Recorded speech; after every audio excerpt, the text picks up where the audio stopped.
Kakinada rural నియోజకవర్గంలో Janasena party రోజు రోజుకు ఇతర పార్టీల నుండి తరలి వస్తున్న నాయకులతో మరింత బలం పుంజుకుంటోందని ఉమ్మడి అభ్యర్థి పంతం నానాజీ అన్నారు. కాకినాడ రూరల్ నియోజకవర్గం 50వ డివిజన్ పరిధి రాజేంద్రనగర్ కు చెందిన వడ్డాది శ్రీనివాస్ చిన్నాల ఆధ్వర్యంలో 50 మంది ఇతర పార్టీలకు చెందిన నాయకులు జనసేన, టీడీపీ, బీజేపీ ఉమ్మడి అభ్యర్థి పంతం నానాజీ సమక్షంలో జనసేన పార్టీలో చేరారు.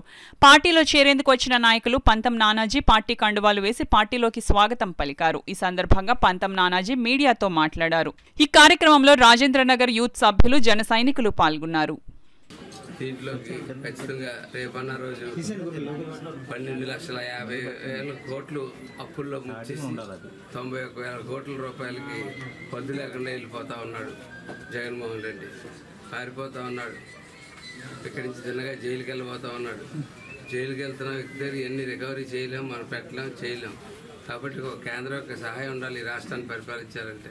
అందుకని భారతీయ జనతా పార్టీ పెద్దలతో కూడా మాట్లాడి ఈ పొద్దును ఖాయం చేసి ఇవాళ ఆంధ్ర రాష్ట్రానికి ఇవాళ నగ్గేయడం ఒకటే కాకుండా నగ్గిన తర్వాత పరిపాలన కూడా ఎలా చేయాలన్న దాని మీద ఇంత ముందు ఆలోచించి తను త్యాగం చేసిన పవన్ కళ్యాణ్ గారికి ధన్యవాదాలు తెలియజేస్తూ సెలవు తీసుకుంటాను. ఈ 2 ఏరియాలు వీడి కంట్రోల్లోనే ఉంది. వీడిని 10 రోజులు బట్టి నేను బతిమాలుకున్నాను. మన దాంట్లో దూరి మన పార్టీలో జాయిన్ అయ్యి మనకి మంచి సహకారం ఇచ్చి వీడి ఆధ్వర్యంలో అంతా చాలా జరిగింది. చాలా హ్యాపీ ఫీల్ అవుతున్నాం. చాలా మంచి నిర్ణయం. కొత్తగా ఫస్ట్ టైం ఓటు వచ్చిన వాళ్ళు 10 మంది దాకా ఉన్నారు ఇక్కడ. వాళ్ళు తీసుకున్న నిర్ణయం చాలా అద్భుతమైన నిర్ణయం.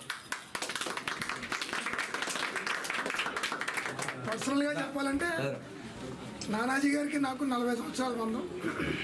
మంచి వ్యక్తి, కార్యదక్షుడు, ఏదైనా అనుకుంటే అందరికీ కూడా నిలబడగలడు. ఆ కాన్ఫిడెన్స్ నాకు చాలా ఉంది.